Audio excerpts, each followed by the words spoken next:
안녕하세요. 저희는 서스테인 프로젝트 팀의 정혜성, 고주영, 서진영입니다.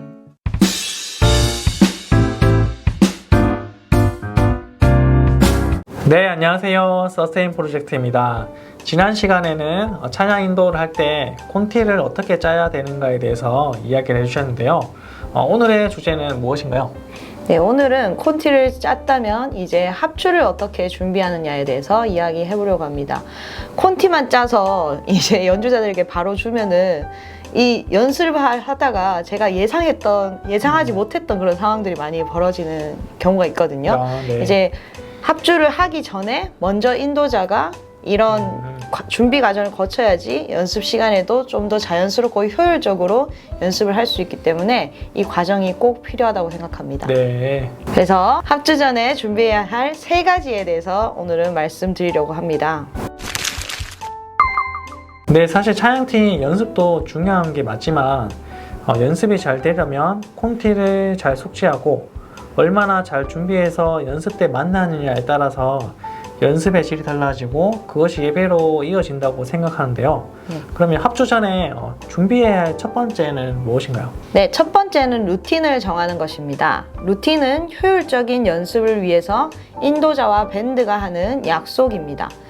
오랜 시간 호흡을 맞춰온 팀은 이런 루틴을 따로 정해서 기록하지 않아도 그때그때 소통하면서 맞춰가기도 하는데, 같이 호흡을 맞춘 지 얼마 안 된 팀이 연습 시간도 넉넉치 않다면 인도자가 미리 루틴을 정해서 기록해 준다면 연주자들도 미리 내용을 숙지할 수 있어서 연습 시간을 효율적으로 사용할 수가 있겠죠.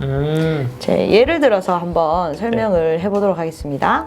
제가 주 안에서 기뻐해라는 곡을 보여드리고 있는데, 여기에 보면 제가 인트로 이렇게 하고 A, B 이렇게 곱하기 있고 보이시죠? 이게 어떤 건지 설명을 해드릴게요. 그래서 그 곡의 어떤 부분들, 나뉘는 부분들이 있죠. 예를 들어서 벌스와 프리코러스, 코러스, 브릿지 이런 부분들을 A, B, C, D 이렇게 파트로 나누는 거예요. 그래서 인트로를 몇 마디 할지 미리 적어주는 거죠. 인트로는 16마디를 할 것이다. 그리고 A 파트를 총 3번 부를 것이다. 그리고 B 파트를 부르고 다시 또 인스트라는 건 이제 간주거든요. 간주인데 한글로 적어 주셔도 됩니다. 간주는 4마디 할 것이다. 그리고 다시 A로 가서 A를 2번 부르고 또 B를 2번 부르고 이제 C 파트, 브릿지 파트로 간다라는 거죠. C 파트를 부르고 다시 B로 돌아와서 후렴을 2번 부르고, 여기 보면 태그라는 게 있는데, 태그는 뭐냐면은 후렴을 다 부르고 나서 이 부분만 따로 반복을 해서 부르고 끝낸다, 이런 뜻입니다. 그래서 이 태그는 이 끝에 부분만 이렇게 표시를 해주면 됩니다. 네. 이해가 되시나요? 네, 저야 루틴이 뭔지 아니까 또 저희 서스테인 프로젝트에서 루틴이 어떤 건지 자세히 하고 있으니까 네네네. 저 사용한 그걸 참고하셔도 좋을 것 같아요. 네. 그러면 이제 루틴을 정하게 되면 이제 장점이랑 루틴 없이 하면 단점이 어떻게 될까요? 네, 루틴이 정해져 있으면 확실히 덜 틀립니다. 그렇죠. 네, 정해진 패턴대로 인도자와 연주자들이 약속대로 플레이를 하면 되기 때문에 안정적으로 할 수 있는 것 같아요. 그리고 반대로 또 루틴을 정해놓으면 인도자가 갑자기 성령의 인도하심을 받아가지고 반복을 하고 싶은데 루틴이 딱 정해져 있어서 못하면 좀 그런 아쉬움들은 있겠지만, 그래도 루틴을 정해져 있는 게 더 안정적으로 할 수 있지 않나 생각되고요. 또 루틴을 없이 하면은 익숙한 곡들은 괜찮겠지만 익숙하지 않은 곡들은 연주자들이 예배 인도자가 다음에 뭐를 콜할지 항상 긴장하면서 봐야 되겠죠. 그리고 이럴 때 또 실수를 많이 하는 경우를 봤습니다, 저는. 네. 그러면 이제 루틴을 정해서 이제 하는 것이 일단 안정적이라는 건데, 그럼 전사님은 성령 인도하심을 받아서 루틴을 좀 벗어나서 이끌어 가보신 경험 있으신가요? 네, 있었어요. 많았죠. 많았는데 저랑 호흡을 오래 맞춘 팀은 제가 한 번씩 이러는 걸 아니까 제가 다른 콜을 해도 이렇게 그거를 자연스럽게 좀 따라왔는데, 좀 오랜 시간이 아니고 그냥 짧은 시간만 저랑 맞춰왔던 팀은 그런 상황들에 너무 당황해가지고 네. 좀 틀리기도 하고 네. 그 예배 흐름이 조금 깨지는 네. 그런 경험도 해봤던 것 같습니다. 좋은 얘기인데 그런 네. 것 같아요. 호흡이 중요한데 네, 맞아요. 사실 저도 이제 그런 인도자가 있었거든요. 늘 루틴대로 하다가 근데 한 번씩 그런 분들이 있으세요. 네. 알면 연주자도 사실은 같이 호흡하면 맞아요. 아, 좀 이렇게 하겠구나라는 네. 게 느껴지는 게 맞습니다. 있고 그리고 그 인도자도 그게 연주자랑 좀 안정돼야 자기도 맞아요. 깊게 느끼면서 네. 벗어날 수 있는 것 같아요. 맞아요. 맞습니다. 그러니까 결국은 호흡도 중요하고 참 많은 시간을 같이 하면 또 음. 자연스럽게 되는 부분이지만 또 네. 근데 또 처음 만나고 네. 또 세워가는 과정에서는 네. 안정적으로 가려면 루틴을 세워서 가는 것이 좋다라는 맞습니다. 얘기죠. 그러면 루틴이 필요한 이제 연습과 루틴이 없이 하는 예배 상황에 따라 또 다를 수 있을 것 같은데 어떤가요? 뭐 이미 많이 맞춰봤던 곡들이나 또 구성이 단순한 곡들 있잖아요. 뭐 A랑 B 파트밖에 없다. 네. 이런 곡들은 뭐 전체 몇 번 부르고 후렴을 몇 번 반복하겠다. 뭐 이런 식으로만 정해줘도 충분히 할 수 있을 것 같아요. 그리고 아니면 인도자의 콜을 따라오면 된다. 네. 이렇게만 해줘도 충분한 것 같습니다. 그리고 또 새롭게 하는 곡들 같은 경우에는 루틴을 정해서 익숙해질 때까지는 정해진 대로 가는 게 좋다고 생각해요. 네. 그래서 카피를 하는 경우에도 카피하는 곡의 루틴을 그대로 안 하는 경우가 있잖아요. 네. 그때는 꼭 루틴을 기록해 주는 게 좋겠죠. 네. 갑자기 생각난 건데 네. 그 루틴을 벗어난 거보다 인도자 중에 그런 분 있었어요. 뭐요? 콘티 없는 곡을 갑자기 이렇게 하는 거예요. 맞아요. 그런 저도 있었던 것 같아요. 경우가 저도 봤던 것 같아요. 갑자기 생각이 났는데 네. 이제 근데 그것도 이제 연주자가 맞춰줬으니까 네. 근데 그런 경우도 있어요. 갑자기 다른 곡 부르는데 완전 키 다른 거 있잖아요. 아 진짜 나 진짜 웃긴 거 있었다. 갑자기 불렀는데 키를 저렇게 높여 거야. 이거는 그만해야 돼. 수습이 안 돼, 수습이 안 되면 돼. 이제 갑자기 그런 거 이제 옥타브 낮춰서 부르게 돼요. 그렇죠 이제 낮춰서 부르면 그나마 다행인데 높여서 불렀어. 그다음에 이제 후렴까지 불러야 되니까 파국이죠, 파국. 그다음에 이제 표정도 뻥치고 맞아요. 네, 그런 경험이 네. 또 에피소드가 또 많이 생각나네요. 맞네요. 네. 첫 번째로 루틴 정하는 거에 대해서 말씀해 주셨고 자, 두 번째는 무엇인가요? 네, 두 번째는 카피하기입니다. 인도자가 밴드에게 어떤 음원을 카피하자고 제시할 때 고려해야 될 것이 있습니다.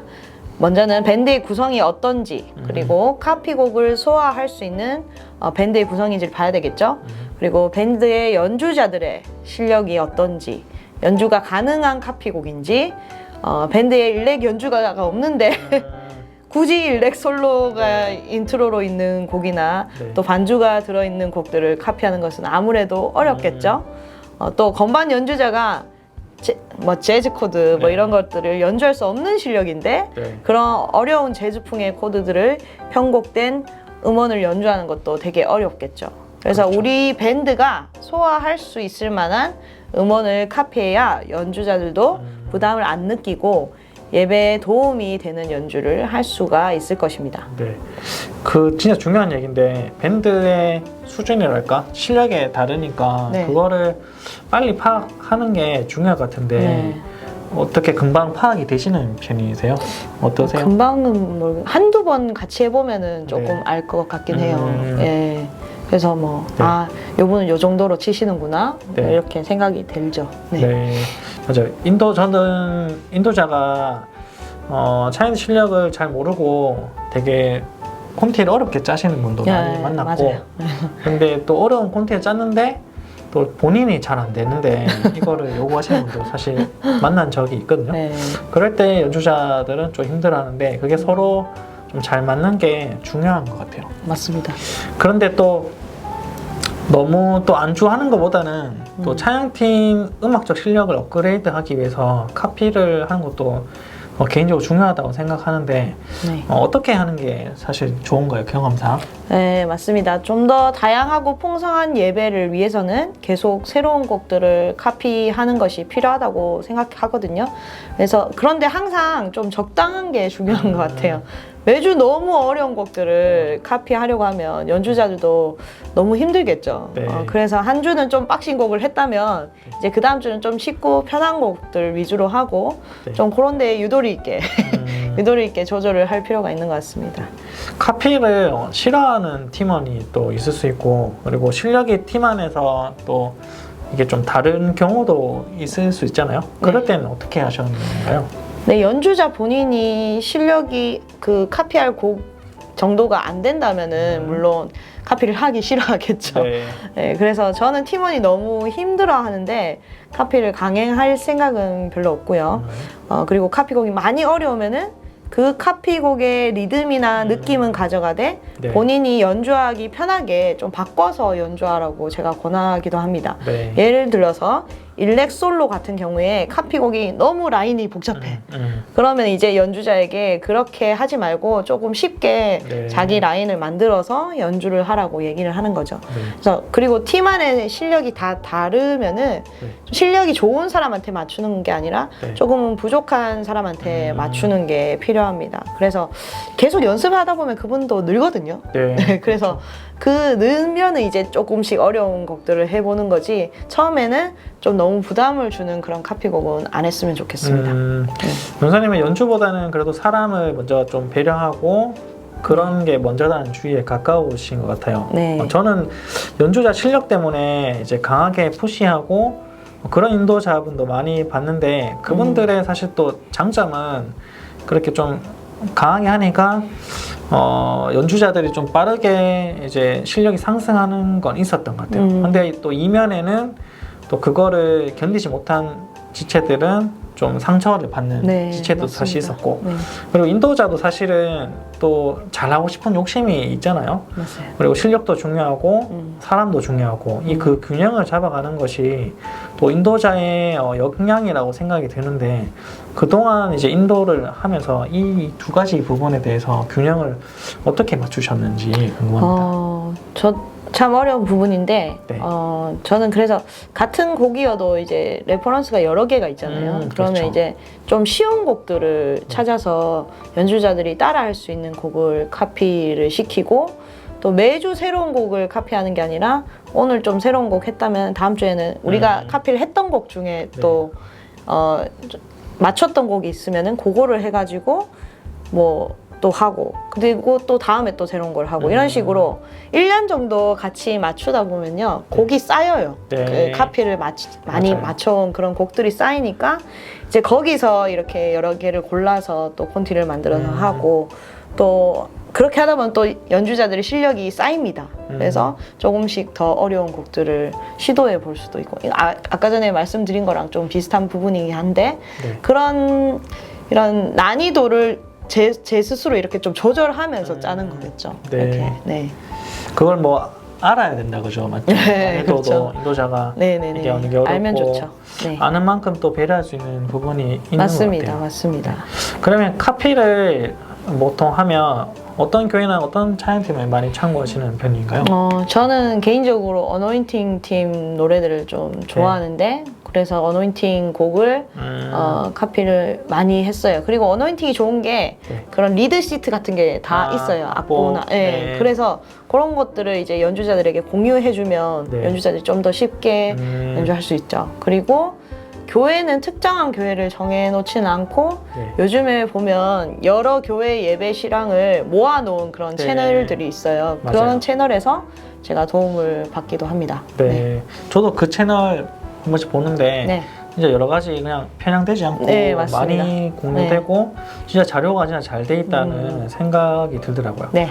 그리고 이제 내가 실력이 없을 때 오히려 이제 기준이 없을 때는 어떤 대상을 참고하는 게 가장 쉽게 감을 맞습니다. 잡을 수 있는 좋은 방법이라고 저는 생각해요. 네, 맞아요. 자료도 정말 많고. 네, 맞아요. 그런 자료들을 활용해서 이제 카피하고 성장하는 것이 두 번째였다면 마지막 세 번째는 무엇인가요? 네, 세 번째는 편곡하기입니다. 편곡을 할 때 가장 중요한 것은 그 곡의 가사를 잘 드러내는 것이거든요. 그래서 음악이 너무 화려해질 필요는 없는 것 같아요. 그냥 그 가사를 집중해서 예배할 수 있게 그렇게 편곡을 하는 것이 저는 가장 좋은 편곡이라고 생각을 합니다. 네. 물론 밴드 내에 뮤직 디렉터가 있어서 그분이 다 편곡을 해주면 좋겠지만 대부분의 교회에서는 뮤직 디렉터가 없기 때문에 이 예배 인도자가 보통 편곡자 역할을 해야 될 경우가 많거든요. 네. 그러면 이제 리듬을 어떻게 할지, 중간에 키를 바꿀지, 또 코드를 어떻게 변주를 할지 다 인도자가 정하게 됩니다. 그래서 카피와 마찬가지로 편곡도 우리 밴드의 수준에 맞게 해야 합니다. 그리고 이런 편곡을 위해서는 인도자가 악기를 연주할 줄 아는 것이 또 큰 도움이 되거든요. 저 같은 경우는 콘티를 제가 직접 연주해 보면서 곡의 다이나믹도 좀 생각을 해보고 또 언제 막 브레이크를 할지 또 언제 키업을 할지 이런 것들을 생각합니다. 그리고 코드도 조금 다르게 연주를 해보고요. 그리고 직접 이렇게 연주를 하다 보면은 저도 모르게 이렇게 또 아이디어가 떠오르기도 하고, 그래서 이런 바꾼 코드라든지 언제 키업을 한다든지 또 브레이크를 언제 넣는다든지 이런 것들을 미리 악보에 기록을 해주면은 네. 이제 연주자들이 좀 더 쉽게 편하게 연주를 할 수 있겠죠. 그래서 편곡이라고 너무 특별하게는 생각 안 하셔도 될 것 같고요. 그냥 간단하게라도 그냥 우리 밴드가 잘 맞춰서 하면 예배에 더 도움이 되는 게 뭘까 이렇게 고민을 해보면서 이렇게 하시면 될 것 같습니다. 네. 역시 대단하신 것 같아요. 네. 최고의 찬양 인도자라는 생각이 또 드는 것 같습니다. 네, 네. 부끄럽네요. 네, 기타도 잘 치시고 네, 그런 것들이 되니까 네. 아는 만큼 사실 콘티 준비하고 뭐 코드나 리듬 네. 같은 것도 정할 수 있는 것 같긴 해요. 네, 처음부터 이렇게 할 수 있는 게 사실 아니잖아요. 맞습니다. 이렇게 하는데 얼마나 걸리셨는지 그리고 어떤 노력을 하셨는지 얘기해 주시면 또 좋을 것 같아요. 저도 뭐 큰 노력을 했다고는 말씀드릴 수는 없지만 뭐 시간과 또 경험이 쌓이면서 저도 자연스럽게 실력이 는 것 같거든요. 그래서 예배 인도자라는 게 누군가 저한테 막 1대1로 붙어가지고 과외를 해주고 뭐 이런 네. 게 아니기 때문에 네. 저도 어깨 너머로 이제 수많은 인도자들의 인도 모습을 보고 또 내가 많은 경험을 해보면서 저절로 쌓여가는 지식과 노하우가 생겼던 것 같습니다. 그리고 예배에서 설교 다음으로 많은 시간을 예배 인도자가 찬양으로 인도하는데 그만큼 자신의 역할에 대한 무게를 인식하고 대충이 아니라 조금 더 좋은 것들이 무엇인지 고민을 하면서 경험을 쌓아간다면 최고는 모르겠지만 네. 예배 인도자답다라는 칭찬은 들을 수 있지 않을까 싶네요. 네. 그 우리가 찬양 이제 영상을 볼 때 우리가 보는 것은 다 연습 과정이 끝나고 실전의 모습이지만 네. 사실 오늘 했던 이야기들은 이제 콘티를 어떻게 준비하고 이런 것 사실 눈에 보이지 않는 거거든요. 그리고 맞습니다. 그 연습 과정을 같이 참여하지 않는다면 배울 수도 없고 맞아요. 알 수도 없는 길인 것 같아요. 네. 그래서 저는 개인적으로 찬양 인도자든 연주자든 정말 많이 아는 만큼 표현할 수 있고 내가 얼마나 노력하는가에 따라서 그 결과물이 달라지는 맞아요. 거고 네. 그리고 정말 좋은 찬양 영상이나 그런 걸 봤을 때 아 진짜 좋다라는 거는 그만큼의 준비 과정이 치열하지 않았을까라는 네. 생각이 드는 것 같아요. 네. 그리고 또 부족한 부분들은 늘 배워가고 노력하는 부분들이 결국은 좋은 예배를 만드는데 그걸 도움을 준다는 생각을 듭니다. 네. 맞습니다. 그럼 오늘 합주하기 전에 준비해야 될 세 가지를 말씀하셨는데요. 간단하게 정리해 주시고 마치면 좋을 것 같아요. 네, 첫 번째로는 루틴을 정해야 된다고 말씀드렸고요. 오랫동안 합을 맞춰온 팀이 익숙한 곡들을 할 때는 굳이 루틴을 정하지 않아도 괜찮지만 가능하면 루틴을 정해서 인도자도 연주자도 예배의 흐름을 잘 숙지하고 연주하는 것이 안정적이라고 했습니다. 네, 두 번째는 카피하기입니다. 카피 곡을 정할 때 반드시 밴드의 구성과 연주자들의 실력을 고려해서 우리 팀이 소화 가능한 곡들을 카피하자고 했고요. 그리고 세 번째는 편곡하기입니다. 편곡하기를 할 때는 음악보다는 찬양의 가사가 잘 드러나게 편곡을 해야 된다고 말씀드렸고 팀 내 뮤직 디렉터가 없는 경우에는 인도자가 직접 연주를 하면서 가창을 해보면서 편곡을 하고 그 내용을 악보에 기록해주면 좋겠다라고 말씀드렸습니다. 네, 좋습니다. 오늘 세 가지 잘 들으셨죠? 그걸 네. 참고해서 콘티를 잘 준비해서 좀 더 좋은 예배가 되도록 준비할 수 있었으면 좋겠습니다. 네, 네, 오늘은 여기서 마무리하겠습니다. 감사합니다. 감사합니다. 안녕하세요. 저희는 서스테인 프로젝트 팀의 정혜성, 고주영 서진영입니다.